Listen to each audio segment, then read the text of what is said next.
Urganch davlat pedagogika institutida uzluksiz ta'limning global rivojlanish tendensiyalari, raqamlashtirish, integratsiya va modernizatsiya mavzusidagi xalqaro ilmiy-amaliy anjuman bo'lib o'tdi. Hozir shu haqda.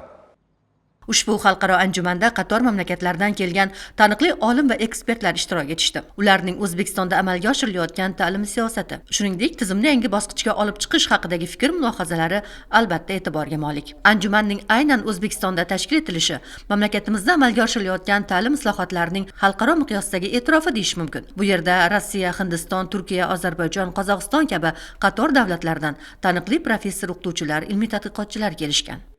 Today I am very glad because Pedagogical Institute. Men bu yerda ishtirok etayotganimdan juda xursandman. Urganch davlat pedagogika instituti meni mehmon sifatida taklif qildi. Bu jarayonni asosiy tamoyillar raqamlashtirish, integratsiya va modernizatsiya hisoblanadi.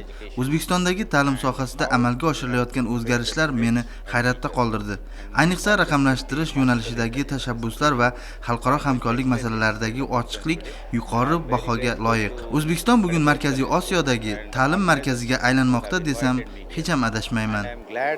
Uzbekistan is now becoming educational hub.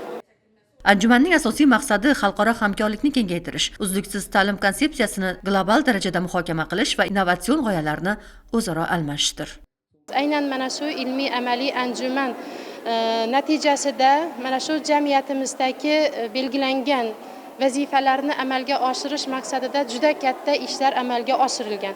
Mana shu ishlarning natijasi sifatida xalqaro ekspertlar tomonidan bildirilayotgan fikrlar va ularning g'oyalari ham mana shu anjuman oxiridagi belgilangan vazifalardan yoki bo'lmasa anjumanning yakuniy xulosalarida juda katta g'oyalar bilan taqdim qilinadi degan umiddaman.